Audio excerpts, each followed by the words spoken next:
over the last 3 years now, we've collected over 30,000 presents or food items for those in need at Christmas time. Wow. Is that something that smaller business owners could do as well? You know, looking after the community, trying to give back to the community? Yeah, I think absolutely is the short answer. And I think smaller business owners, if they want to look at probably real estate as a good example of where it works really well.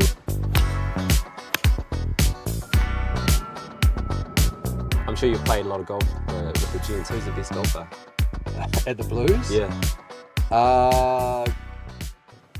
Well, mate, do you mind running us through what sort of options there are with the Blues partnerships, from sort of a larger scale, bigger company, all the way down to small connections? Or No, happy to. So I think obviously you've got your major partners who typically are on kit and have a big presence on game day through virtual signage, LED, and for them, a big part of it is the brand piece.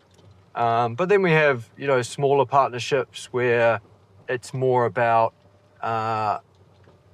benefits for staff, connection into community, using, players and IP for development of digital content so they can deliver a message in a more engaging way. So there's a whole bunch of different, methods and objectives that our partners have to leverage, their partnership and the association with the Blues. Yep. I think, and ultimately it comes down to, okay, what are you trying to achieve? And then putting together a package that, meets those objectives and delivers on that. So, yeah, I feel like we can do a lot for a lot of different businesses.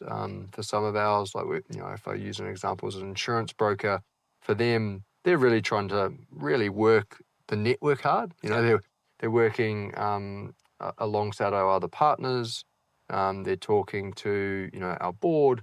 They're talking to other people like key stakeholders, provincial unions and the like. So really trying to leverage that kind of broader connection around the Blues and build those relationships. Whereas some of our other partners, it really is important to have eyeballs and frequency on their brand. Yep. Yeah.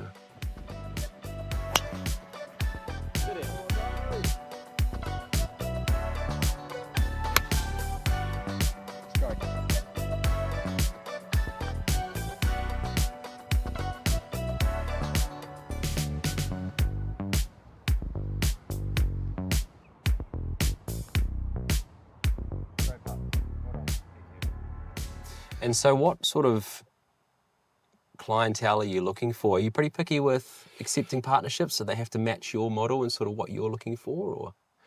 Or yes and no. Like, it is really important that we partner with the right brands. So there's some companies that maybe we've had to, for example, walk away from or decline previously. Yep. So getting brand fit is important. Mm-hmm. But for some businesses, it might be that they're actually utilising the Blues brand to build trust in an association. Certainly, very happy to chat directly. It's always, I guess, helpful, I think, to start having that conversation at the top. I understand, obviously, then what they're trying to achieve directly, and then put together, packages or benefits that suit accordingly. Yep. Yeah.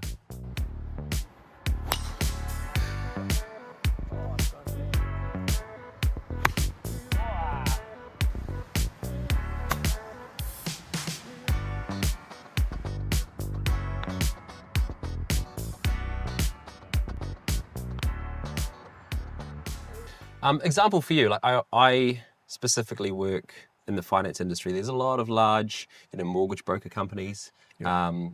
How would these guys sort of best connect in with you? Do you think there's a bit of value to be added to these companies when partnering with the Blues? Yeah, I think so. And actually, we're chatting with quite a big kind of finance mortgage broking business at the minute, and I think they're seeing value in a few different ways. One is definitely around just the brand and people, again, as I said earlier, knowing the brand but also trusting by association. And then secondly is the chance for their network, their brokers, to build relationships through the Blues and through the club. Yeah. And then third piece, probably that community side of things as well. So how can they leverage their partnership with the Blues to jump on board campaigns like, Fill the Blue Bus, or actually they're looking to associate with the Blues Charitable Trust and deliver financial literacy to these young kids coming through. Yes. I guess which, is directly associated with their business and finance. Because I think we all understand that actually, although there's many lessons to be learnt in school and university, a key component to life is that financial literacy, and often those skills aren't really taught. Yep. So if they can come in and share some of their lessons, highlight, how money can work for you, then I think that's going to be a win-win for the Blues and them, but also for the students involved. Yep. Yeah. Awesome. I think there's lots of value to be added out of that then.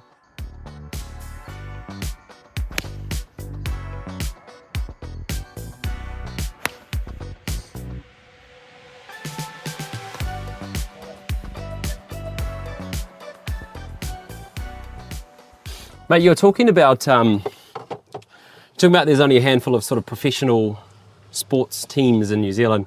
How important is it now to have like an actual business backing the brand itself? Because I'm thinking, from my lack of knowledge, that ticket sales are not your only source of income anymore.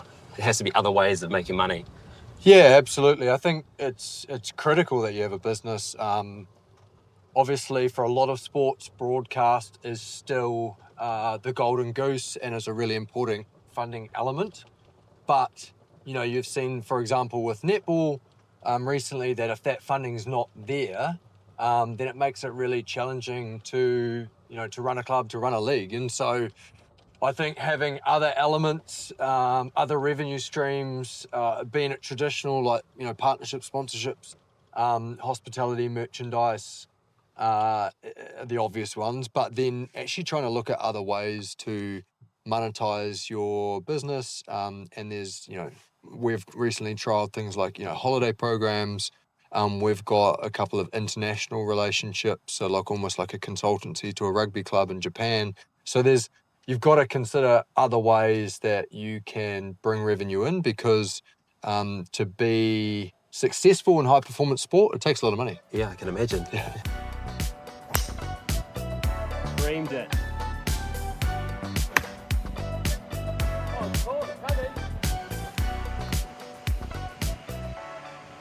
I'm sure you've played a lot of golf with the gents. Who's the best golfer? At the Blues? Yeah.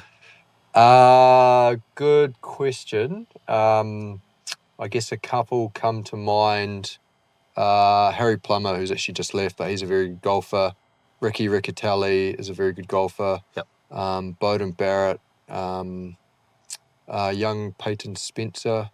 Those are probably the ones that come to mind. There's been, I think it was James Thompson who played for us a couple of years ago. He was almost a scratch golfer. He's now with the Hurricanes. But big lock who could drive the ball, 400 huge yards. distances. So, they get a little bit of obviously time off during the week. And I think some of them spend it playing golf. Yeah, it sounds like a good career. Not bad. Golf in the summer it'd be, wouldn't it? Golf in the summer and bloody rugby in the winter.